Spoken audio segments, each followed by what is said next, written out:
Optcha, meus queridos seres de luz, eu me chamo Merida Lucina. Sejam todos muito bem-vindos ao nosso canal Ouve que Evolui. Aqui será o nosso ponto de encontro para ouvir audiobooks de autoconhecimento, mindset, inteligência emocional e outras variedades de áudios que nos ajudam a evoluir. Com o diferencial de ser narrado com voz humana, já peço sua gentileza como troca de energia para se inscrever, deixar o like e ativar o sininho de notificações. Capítulo 12. Ambiente, tempo, harmonia e precaução. Pergunta. Agora possuo um maior entendimento das potencialidades da adversidade e do fracasso. Você pode ir em frente agora com a sua descrição do próximo dos 7 princípios. Qual o seu próximo princípio? Resposta. O próximo princípio é a influência do ambiente. Pergunta. Vá em frente e descreva o princípio de como funcionam as influências do meio como fatores determinantes nos destinos humanos. Resposta. O ambiente ou meio, como também pode ser chamado, consiste de todas as forças mentais, espirituais e físicas que afetam e influenciam os seres humanos. Pergunta. Que conexão existe, se é que existe, entre as influências do meio e o ritmo hipnótico? Resposta.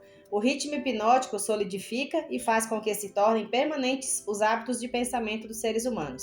Hábitos de pensamento são estimulados por influências do meio. Em outras palavras, os recursos que alimentam o pensamento vêm do ambiente que está à volta da pessoa. Hábitos de pensamento são feitos permanentes pela lei do ritmo hipnótico. Pergunta. Qual a parte mais importante do meio em que uma pessoa vive, a parte que determina mais do que todas as outras se o indivíduo faz uso positivo ou negativo de sua mente? Resposta. A parte mais importante do meio de uma pessoa é aquela criada pela associação dessa pessoa com outros. Todas as pessoas absorvem e acabam assumindo para si, seja consciente ou inconscientemente, os hábitos de pensamento daqueles com os quais eles se associam intimamente. Pergunta. Você quer dizer com isso que o contato constante com uma pessoa cujos hábitos de pensamento são negativos influencia a pessoa a formar também hábitos de pensamentos negativos? Resposta. Sim, a lei do ritmo hipnótico força cada ser humano a formar hábitos de pensamento que se harmonizam com as influências dominantes do seu ambiente, principalmente a parte do ambiente criada pela associação com outras mentes. Pergunta. Então é importante que a pessoa selecione com muita cautela aqueles que serão seus associados? Resposta. Sim, os associados que se relacionam intimamente com a pessoa devem ser escolhidos com tanto cuidado quanto a pessoa escolhe a comida com a qual ela alimenta o seu corpo, mantendo sempre em mente o objetivo de que ela deve associar-se com pessoas cujos pensamentos dominantes são positivos, amigáveis e harmoniosos. Pergunta. Que classe de associados tem a maior influência sobre uma pessoa?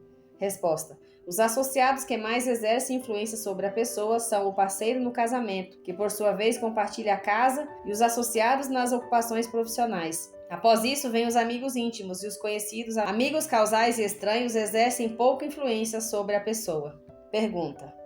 Por que o parceiro no casamento possui tão grande influência sobre a mente de uma pessoa? Resposta. Porque o casamento é um relacionamento que traz as pessoas sob a mesma influência de forças espirituais, de tal peso que elas acabam tornando-se as forças dominantes da mente. Pergunta. Como podem as influências ambientais serem usadas para quebrar o equilíbrio do ritmo hipnótico? Resposta. Todas as influências que estabelecem hábitos de pensamento acabam tornando-se permanentes através do ritmo hipnótico. Uma pessoa pode modificar as influências do seu ambiente de tal forma que as influências podem ser positivas ou negativas, e a lei do ritmo hipnótico as tornará permanentes, a menos que elas sejam modificadas através dos hábitos de pensamento. Pergunta. Para colocar essa verdade de outra forma, uma pessoa pode submeter-se a qualquer influência do meio que ela deseje, seja positiva ou negativa, e a lei do ritmo hipnótico fará com que essa influência torne-se permanente quando essa pessoa assumir a magnitude deste hábito de pensamento. É dessa forma que a lei funciona? Resposta. Isso está correto. Tome cuidado com todas as forças que inspiram pensamentos. Estas são as forças que constituem o ambiente e determinam a natureza do destino da pessoa no planeta. Pergunta.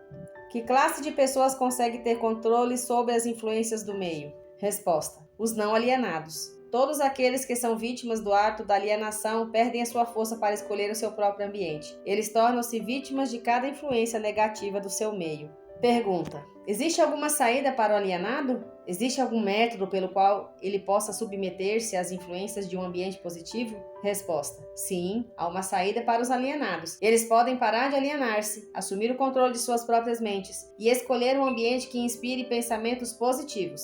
Isso eles conseguem obter através da definição de propósito. Pergunta: isso é tudo que há para eliminar o hábito da alienação? Esse hábito é apenas um estado da mente? Resposta: alienar-se nada mais é do que um estado negativo da mente, um estado de mente conhecido pela ausência total de propósito. Pergunta: qual o procedimento mais efetivo que uma pessoa pode seguir para estabelecer um ambiente que seja útil para desenvolver e manter hábitos de pensamentos positivos?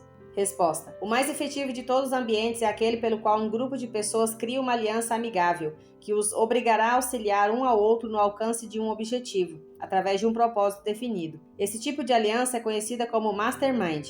O mastermind consiste da associação de indivíduos cuidadosamente escolhidos, cada qual enriquecendo essa aliança com algum conhecimento, experiência, educação, plano ou ideia, especialmente habilitados para fazer com que o objetivo de cada um seja atingido, através de um propósito definido. Os líderes mais bem-sucedidos em todos os momentos da vida buscam o auxílio desse tipo de influência do meio, feita especialmente para servi-los. Realizações fantásticas são impossíveis sem a cooperação amigável de outros. Para colocar a verdade de outra forma, pessoas bem-sucedidas devem controlar o seu ambiente, garantindo assim manter total controle contra a influência das forças negativas do meio. Pergunta: a responsabilidade que as pessoas possuem com seus parentes faz com que seja impossível para elas evitar a influência de um ambiente negativo?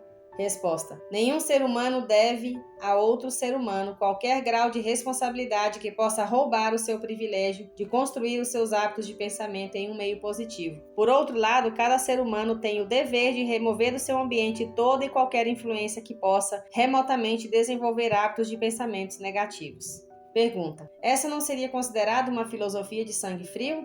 Resposta: somente os fortes sobrevivem. Ninguém consegue ser forte sem remover toda e qualquer influência negativa de si mesmo, que possa de alguma maneira desenvolver hábitos de pensamentos negativos. Hábitos de pensamentos negativos resultam na perda do privilégio da autodeterminação, independente do que ou quem possa causar esses hábitos. Hábitos de pensamentos positivos podem ser controlados pelo indivíduo e devem ser feitos para servi-lo, na busca por seus propósitos e metas. Hábitos de pensamentos negativos controlam o indivíduo e o privam do privilégio da autodeterminação. Pergunta: deduzo baseado em tudo que você disse que todos aqueles que controlam as influências do meio pelo qual os seus hábitos de pensamento são construídos são mestres de seus destinos no planeta e que todos os outros são dominados por seus destinos terrenos. Estou colocando essa afirmação de forma correta? Resposta: perfeitamente. Pergunta: o que estabelece os hábitos de pensamento de uma pessoa? Resposta: todos os hábitos são estabelecidos devido a desejos ou motivos, inerentes ou adquiridos. Quais sejam os hábitos são os resultados de alguma forma de desejo definido.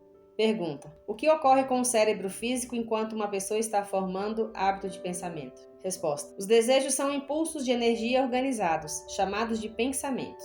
Desejos que são mesclados com sentimentos e emoções magnetizam as células cerebrais nas quais eles estão armazenados e preparam essas células para que sejam assumidas e direcionadas pela lei do ritmo hipnótico. Quando qualquer pensamento aparece no cérebro ou é criado lá e é misturado com os sentimentos puros da emoção do desejo, a lei do ritmo hipnótico começa a agir e de uma vez por todas começa a traduzir isso no seu equivalente físico. Pensamentos dominantes que, por sua vez, agem inicialmente pela lei do ritmo hipnótico, são aqueles que estão mesclados com os desejos mais profundos e com os mais intensos sentimentos envolvidos. Hábitos de pensamento são estabelecidos pela repetição dos mesmos pensamentos. Pergunta: quais são os motivos ou desejos que mais impelem e inspiram a ação do pensamento? Resposta: os 10 motivos mais comuns que mais inspiram pensamentos voltados para ações são estes: o desejo por sexo e amor, o desejo por alimento, o desejo por autoexpressão espiritual, mental e física, o desejo pela perpetuação da vida após a morte, o desejo por poder sobre outros, o desejo por riquezas materiais, o desejo por conhecimento, o desejo de imitar outros, o desejo de se sobressair sobre outros, os 7 medos básicos.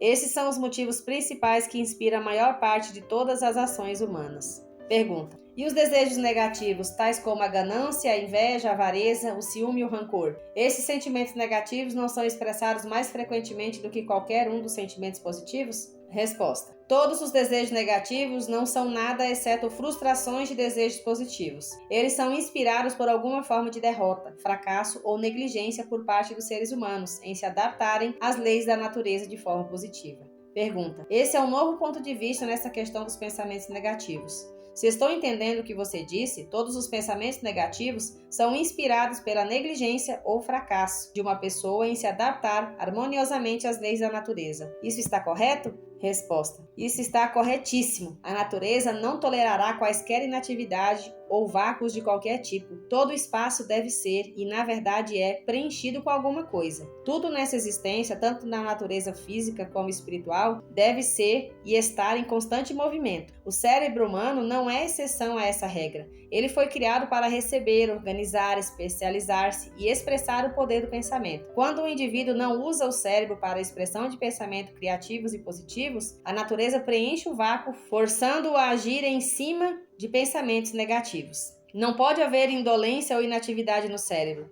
Entenda esse princípio e você terá um novo e importante entendimento sobre as influências que o ambiente exerce nas vidas dos seres humanos. Você entenderá melhor também como a lei do ritmo hipnótico opera, sendo ela a lei que mantém tudo e todos em constante movimento, através de algumas formas de expressão, tanto de princípios negativos como positivos. A natureza não está interessada nesse tipo de moral. Ela não está interessada no certo ou no errado. Ela não está interessada na justiça ou na injustiça. O seu interesse é unicamente de forçar tudo a expressar a ação de acordo com a sua natureza. Pergunta: essa é uma interpretação muito reveladora da forma como a natureza se comporta. A quem devo solicitar corroboração das suas afirmações? Resposta: aos homens de ciência, aos filósofos, a todos os pensadores deste mundo. Por último, as manifestações físicas da própria natureza. A natureza não possui nada parecido com matéria morta. Cada átomo da matéria está em constante movimento. Toda energia movimenta-se contínua e constantemente. Não existem espaços vazios em lugar algum. O tempo e o espaço são literalmente manifestações do movimento, com tal grandeza de velocidade que não pode ser medida pelos seres humanos. Pergunta: por tudo que você está dizendo, uma pessoa é forçada a concluir que as fontes de conhecimento são chocantemente limitadas. Resposta: as fontes desenvolvidas de conhecimento são limitadas. Todo o cérebro de um adulto normal é um portal em potencial para todo o conhecimento que existe através dos universos. Todo o cérebro de um adulto normal possui dentro do seu mecanismo a possibilidade de se comunicar diretamente com a inteligência infinita, a fonte de onde provém todo o conhecimento que existiu, existe e existirá. Pergunta: a sua afirmação me leva a crer que todos os seres humanos podem tornar-se aquilo que chamam de Deus. É isso que você quer dizer? Resposta: através da lei da evolução, o cérebro humano está sendo aperfeiçoado para comunicar-se automaticamente com a inteligência infinita. A perfeição virá através do desenvolvimento organizado do cérebro, através de uma adaptação às leis da natureza. O tempo é o fator que trará a perfeição. Pergunta: o que causa ciclos de eventos recorrentes, tais como epidemias de doenças, crises econômicas, guerras e ondas de crimes? Resposta: todas as epidemias nas quais um grande número de pessoas é afetado de maneira similar são causadas pela lei do ritmo hipnótico, através da qual a natureza consolidada, pensamentos de natureza similar, faz com que esses pensamentos sejam expressados através de uma ação em massa. Pergunta: então a grande crise econômica foi colocada em ação devido a um grande número de pessoas que foram influenciadas a liberarem pensamentos de medo? Isso está correto? Resposta: perfeitamente. Milhões de pessoas estavam agindo para conseguir alguma coisa em troca de nada, através da aposta no mercado financeiro. Quando elas de repente descobriram que tinham conseguido nada por alguma coisa, elas se aterrorizaram, correram para os seus bancos e retiraram seus dinheiros, e o pânico estava instalado, através do pensamento em massa de milhões de mentes, todos pensando em termos de medo da pobreza. A crise prolongou-se por mais alguns anos. Pergunta: pelo que você está dizendo, deduzo que a natureza consolida os pensamentos dominantes das pessoas e os expressa através de alguma forma de ação em massa, tais como crises econômicas, momentos de euforia nos negócios e assim por diante. Isso está correto? Resposta: você está com a ideia certa. Pergunta: vamos agora para o próximo dos 7 princípios. Vá em frente e o descreva. Resposta: o próximo princípio é o tempo. A 4ª dimensão. Pergunta: qual a relação que existe entre o tempo e o funcionamento da lei do ritmo hipnótico? Resposta: o tempo é a lei do ritmo hipnótico. O lapso de tempo necessário para dar permanência aos atos de pensamentos depende principalmente do objetivo e da natureza dos pensamentos.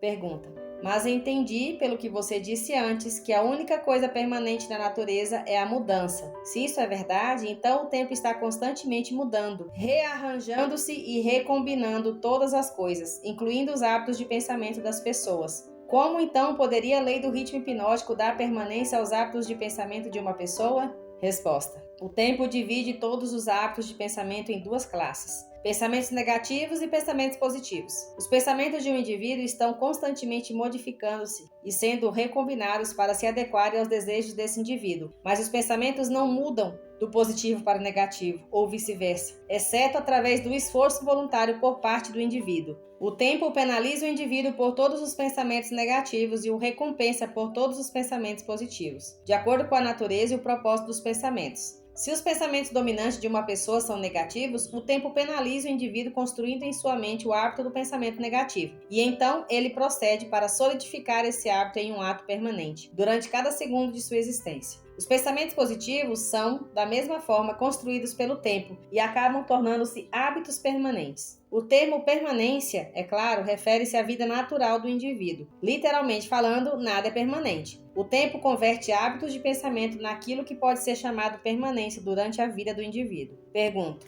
agora possuo um entendimento melhor de como o tempo trabalha. Quais outras características possui o tempo em conexão com o destino dos seres humanos na Terra? Resposta: o tempo é o tempero que influencia a natureza, através do qual as experiências humanas podem ser amadurecidas em sabedoria. As pessoas não nascem com sabedoria, mas elas nascem com a capacidade de pensar e podem, através do lapso do tempo, chegar à sabedoria pelos seus pensamentos. Pergunta: os jovens possuem sabedoria? Resposta: somente em assuntos elementares. A sabedoria vem somente com o tempo. Ela não pode ser herdada e não pode ser transferida de uma pessoa para outra, exceto através do lapso do tempo. Pergunta: o passar do tempo pode forçar o indivíduo a adquirir sabedoria? Resposta: não. A sabedoria vem somente para os não alienados, que formam hábitos de pensamento positivos, como uma força dominante em suas vidas. Os alienados e todos aqueles cujos pensamentos dominantes são negativos nunca adquirem sabedoria, exceto de coisas elementares. Pergunta: pelo que você está dizendo, eu entendo que o tempo é amigo da pessoa que treina sua mente a seguir padrões de pensamentos positivos e inimigo das pessoas que se alienam em hábitos de pensamentos negativos. Isso está correto? Resposta: isso é precisamente verdadeiro. Todas as pessoas podem ser classificadas como alienadas ou não alienadas. Alienadas estão sempre à mercê das não alienadas, e o tempo faz com que essa relação seja permanente. Pergunta: você quer dizer que se eu me alienar ao longo da minha vida, sem propósito ou objetivo definido, o não alienado pode tornar-se meu mestre? E o tempo serve somente para dar ao não alienado uma vantagem mais forte e mais permanente sobre mim? Resposta: corretamente. Pergunta: o que é a sabedoria? Resposta: a sabedoria é a habilidade de relacionar-se com as leis da natureza, de tal forma que elas possam servir a você, e a habilidade de relacionar-se com outras pessoas de tal forma que você possa ganhar a cooperação harmoniosa e consciente dessas pessoas para ajudarem você a conseguir qualquer coisa que queira da vida. Pergunta: então, conhecimento acumulado não é sabedoria? Resposta: céus, não! Se conhecimento fosse sabedoria, as realizações da ciência não seriam convertidas em instrumentos de destruição. Pergunta: o que é necessário para converter conhecimento em sabedoria? Resposta: tempo mais o desejo por sabedoria. A sabedoria nunca pode ser imposta a uma pessoa. Ela é adquirida, se é que é adquirida, pelo pensamento positivo através de um esforço voluntário e pessoal. Pergunta: é seguro para todas as pessoas ter conhecimento? Resposta: nunca é seguro para qualquer pessoa ter um conhecimento extensivo sem sabedoria. Pergunta: em que idade a maioria das pessoas começa a adquirir sabedoria?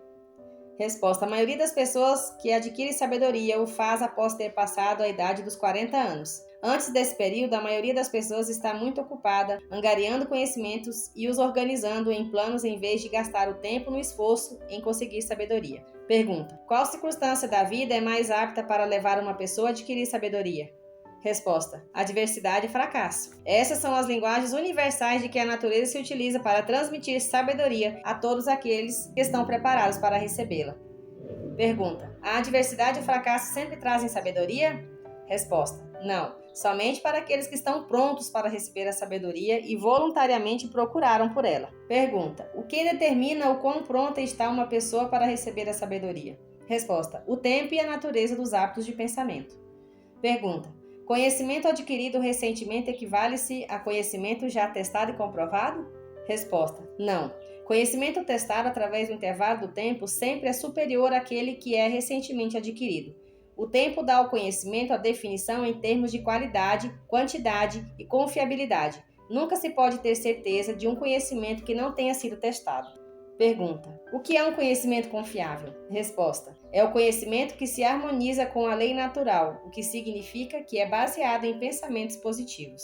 Pergunta: o tempo modifica e altera os valores do conhecimento? Resposta: sim, o tempo modifica e altera todos os valores. Aquilo que é conhecimento apurado hoje pode tornar-se nulo e inválido amanhã, devido ao rearranjo do tempo, dos fatos e valores. O tempo modifica todos os relacionamentos humanos para melhor ou para pior, dependendo da forma pela qual as pessoas se relacionam umas com as outras. No domínio dos pensamentos existe um momento em que é próprio para semear as sementes destes, e existe um momento próprio para fazer a colheita deles. Da mesma forma como existe o momento correto para plantar e para colher o solo da terra. Sem a medição adequada do tempo entre a semeadura e a colheita, a natureza modifica ou retém as recompensas da semeadura. Pergunta: vá em frente agora e descreva os 2 últimos dos 7 princípios. Resposta: o próximo princípio é a harmonia. Observando-se toda a natureza, pode-se encontrar provas de que toda a lei natural acontece de maneira ordenada, através da lei da harmonia. Por meio do funcionamento dessa lei, a natureza força tudo o que estiver dentro dos limites de um determinado ambiente a relacionar-se de forma harmoniosa. Entenda essa verdade e você terá uma nova e intrigante visão da força do ambiente. Você entenderá por que a associação com mentes negativas é fatal para todos aqueles que estão em busca da autodeterminação. Pergunta: você quer dizer que a natureza voluntariamente força os seres humanos a se harmonizarem com as influências do seu meio? Resposta: sim, isso é verdade. A lei do ritmo hipnótico impõe à força sobre cada ser humano as influências dominantes do ambiente em que ele vive. Pergunta: se a natureza força os seres humanos a sofrer a influência do ambiente em que eles vivem, que meios disponíveis existem para eles escaparem de um ambiente de fracasso e pobreza quando, na verdade, eles desejam fugir deste meio? Resposta: eles devem mudar imediatamente desse ambiente ou permanecerão orientados e envoltos pela pobreza. A natureza não permite que ninguém escape das influências do seu ambiente. Contudo, a natureza, em sua abundante sabedoria, dá a cada ser humano o privilégio de estabelecer o seu próprio ambiente mental, espiritual e físico. Entretanto, uma vez que ele tenha escolhido seu ambiente, invariavelmente ele acabará se tornando parte dele. Esse é o funcionamento inexorável da lei da harmonia. Pergunta: em uma associação com fins comerciais, por exemplo, quem estabelece a influência dominante que determina o ritmo do ambiente? Resposta: o indivíduo ou os indivíduos que pensam e agem com definição de propósito. Pergunta: é simples assim? Resposta: sim. A definição de propósito é o ponto de partida pelo qual um indivíduo deve estabelecer o seu próprio ambiente. Pergunta: acho que não consegui acompanhar bem o seu raciocínio. O mundo inteiro está dividido pela guerra e pelas crises econômicas, e ainda outras formas de crises e rixas que podem representar qualquer coisa, exceto a harmonia. A natureza não parece estar forçando as pessoas a se harmonizarem uns com os outros. Como você explica essa inconsistência? Resposta: não há inconsistência. As influências dominantes do mundo são, como você diz, negativas. Muito bem, a natureza está forçando os seres humanos a se harmonizarem com as influências dominantes do ambiente do mundo. Manifestações de harmonia podem ser tanto positivas quanto negativas. Por exemplo, um grupo de homens em uma prisão pode, e eles geralmente pensam e agem de maneira negativa, mas a natureza faz com que a influência dominante da televisão seja impressa em cada indivíduo que está presente nela. Um grupo de pessoas orientadas para a pobreza e que vivem em apartamentos pode lutar contra si mesmo e aparentemente resistir a todas as formas de harmonias, mas a natureza faz com que cada um torne-se uma parte da influência dominante da casa em que eles vivem. Harmonia, de forma como o seu significado está sendo utilizado aqui, quer dizer que a natureza interrelaciona todas as coisas que são similares através de todos os universos. As influências negativas são forçadas a associarem-se umas com as outras, não importando onde elas possam estar. As influências positivas são, tanto quanto as negativas, definitivamente forçadas a associarem-se umas com as outras. Pergunta: estou começando a entender por que líderes de negócios bem-sucedidos são tão cuidadosos na escolha de seus associados. Homens bem-sucedidos em quaisquer ramos geralmente estabelecem o seu próprio ambiente, cercando-se de pessoas que pensam e agem em termos de sucesso. Essa é a ideia?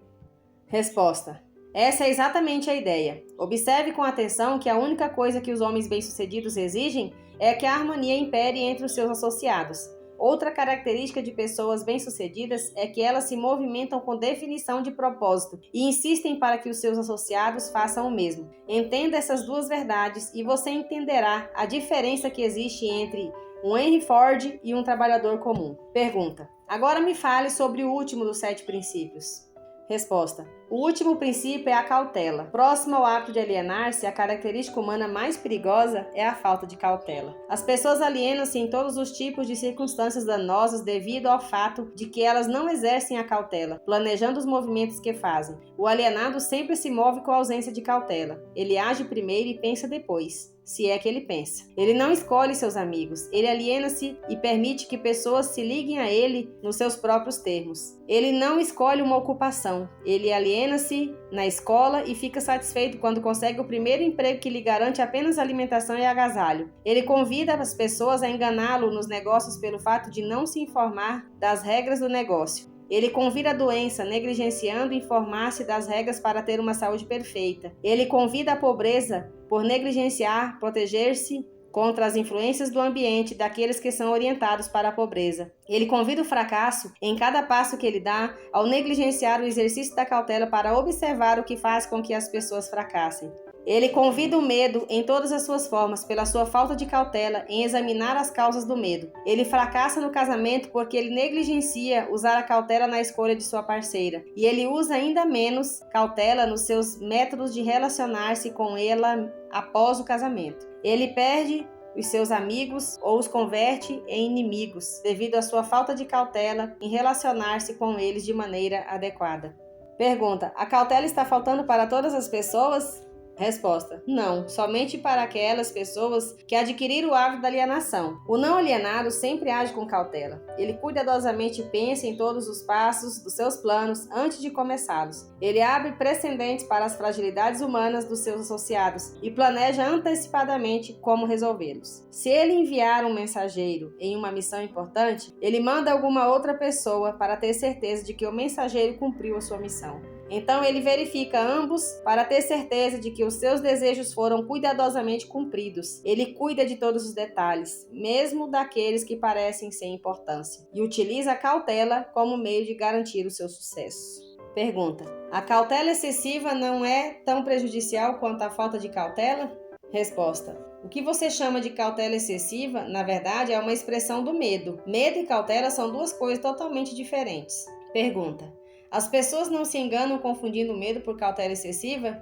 Resposta: sim, isso algumas vezes acontece, mas a maioria das pessoas criam para si mesmas muito mais desastres e situações danosas para suas vidas pela total falta do hábito da cautela do que pelo excesso desta. Pergunta: qual a forma mais vantajosa de se utilizar a cautela? Resposta: na seleção dos associados e nos métodos de relacionar-se com estes. A razão para isso é óbvia. Os associados constituem a parte mais importante do ambiente de uma pessoa, e as influências do ambiente determinam se a pessoa forma o hábito de alienar-se ou se ela se torna um não alienado. A pessoa que exercita a cautela na escolha dos seus associados nunca se permite estar intimamente associada com qualquer pessoa que não traga para ela, através da associação, alguma forma definida de benefício mental, espiritual ou econômico. Pergunta: esse método de escolher associados não seria egoísta? Resposta: é um método sensível e que leva para a autodeterminação. É o desejo de qualquer pessoa normal encontrar sucesso material e felicidade. Nada contribui mais para o sucesso e a felicidade de uma pessoa do que a escolha cuidadosa de seus associados. A cautela na seleção dos associados torna-se, por isso, a missão de toda pessoa que queira tornar-se feliz e bem-sucedida. O alienado permite que seus associados mais próximos liguem-se a ele considerando os próprios termos deles. O não alienado cuidadosamente escolhe os seus associados e não permite que ninguém se torne intimamente associado a ele sem que contribua com alguma forma de influência útil ou benéfica. Pergunta: nunca ocorreu a mim que a cautela na seleção de amigos seria tão definitiva para o sucesso ou fracasso de uma pessoa. Todas as pessoas bem-sucedidas agem com cautela na seleção de seus associados, seja na esfera comercial, social ou profissional de seus relacionamentos? Resposta: sem o exercício da cautela na escolha de todos os seus associados, ninguém pode estar certo do sucesso, seja em qual área de atuação for. Por outro lado, a falta de cautela traz consigo algum tipo de derrota em qualquer área de atuação. Agora, deixa aqui nos comentários o que essa leitura de hoje trouxe de despertar na tua mente. Qual foi o insight que você recebeu durante esse áudio? Em que ele tem te ajudado a desenvolver a tua evolução? Deixa aqui também nos comentários o seu feedback em relação ao nosso trabalho. Como esse trabalho tem te ajudado? O que você está achando desse trabalho? Não esquece de deixar o seu like, de se inscrever no canal e ativar o sininho de notificações. Te espero no próximo áudio. Beijos de luz. Namastê. Gratidão.